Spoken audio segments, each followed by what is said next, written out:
This video is brought to you by Miniature Market. Thousands of board games, miniatures, and paints, discount prices at miniaturemarket.com. Hey everybody, today we're going to be taking a look at a game that I picked up because I wanted to play the solo version of it. And, well, it was alright. It's pretty good. It's something to kill a little time. But is it something that I would play a lot? Well, I guess there's only one way to find out. Let's go down. We're going to take a little bit look at this. It's been covered pretty heavily, but for the most part, if we hold the box right, we can show you that we're going to be taking a look at Siege Storm, Siege Mode. So without further ado, let's go down. Okay, so I'm not going to explain everything to you here. I'm just going to go over this pretty quickly. The main thing here is what's happening is you are trying to survive, basically. I love the little boss boards that you have. Now, you can play this game against each other and fight against each other, but there's also a mode where you're going to be fighting these bosses. Now, this boss is the hard boss, and he's going to get 4 cards each turn, okay? And the victory conditions are very simple. You either kill him, okay, which is his life is on this life counter, or you deplete his deck, which can be done. There is a menace level, which is basically going to be the cost that they can put out onto the field.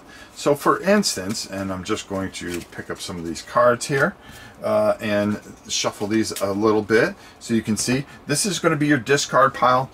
And what you're going to do is you're going to draw 4 cards. Okay. Now, as you can see, this guy has 2, 2, 9, and 1. Well, how do you pay for a 9 when you only go up to 5? It's 5 plus. So if that ever goes up, that's not going to be cool. Now, when these come out, you're going to pay for these. As long as you can have the cost for the bad guys, and there's a spot, because at the beginning of each turn it goes as such. So what we're going to do is I'm actually going to move this guy out of the way here, and you're going to advance the war track. That means everybody's going to go up forward. Okay, now once they come off, they're going to apply their damage to you, and on the bottom here you're going to see, as we have here, that they can do 2 damage and they have no defense. So what you're going to do is you're always going to try to put out the highest value card for the bad guy.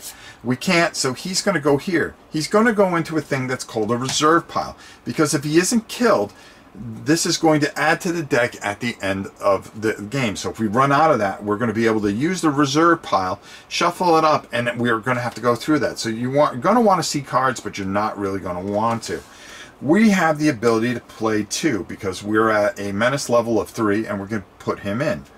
Now, on the other side, okay, what happens here is that eventually it moves up, and once a card moves off here, they can attack us, okay? And when they hit us, okay, we are going to lose cards in our deck. If we ever run out of cards in our deck, we lose, plain and simple. Okay, so we're trying to knock this guy off, but we're also trying to defend ourselves from getting smushed. And the cards are really, really nice here. And the way we pay for cards and stuff like that, we start off with 2 cards. But I'm just going to put 4 in my hand for now, because as you get going, you're going to build things up. Now, this costs nothing to put out, so we'll be able to put it on our front line. Okay, but a card that costs 2 here, up in the left-hand corner, it's going to cost us 2 cards, so we're going to discard cards. So we're going to be burning through this deck pretty quickly, and as we get hit, we're going to burn through it even faster, which is going to cause us to, well, basically lose.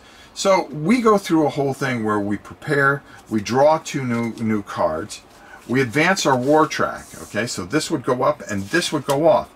Now here, there are actions and passive abilities. When a card goes off, we can activate the action part of it, but we also can hit for 2.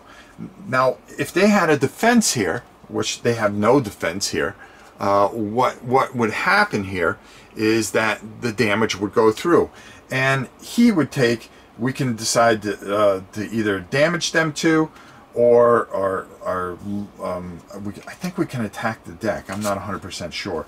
I actually forgot, but a typical review by me.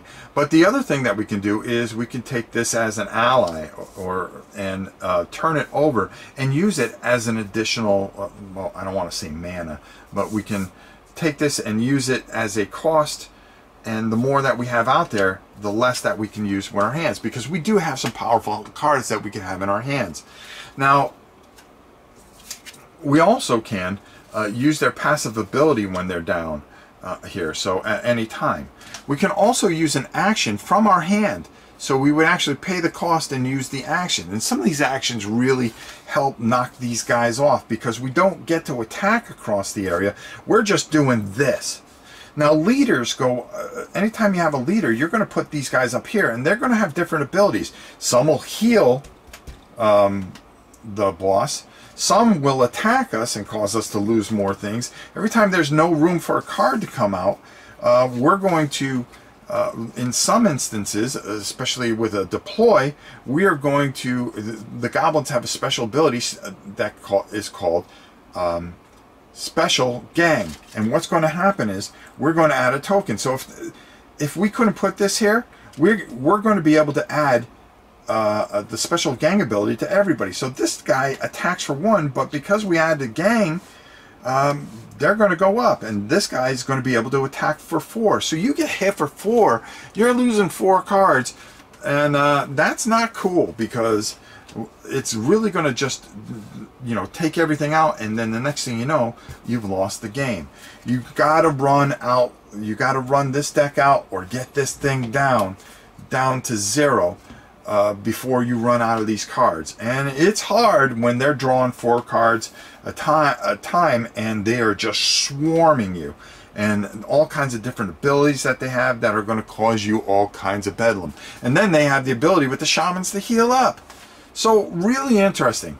The only thing that I really wish is that there's only these goblin bosses. I wish there was a shaman boss or something. Now, I'm not sure if there's more expansions out there, but I bought everything that I could. There's a medium edition where you're going to get 3. There's a very hard edition where you're going to draw 5 cards at a time. Well, you're saying, oh, well, the more cards they draw, the quicker it'll go through. No, there's a build here that you have to build up. So this, on a hard, they're going to have a health, if you're playing single, a health of 35, but they're going to be able to use all the cards. So you're going to have to go through a deck of 40 cards, and well, that's not very cool, because things are going to get bad and bad quick.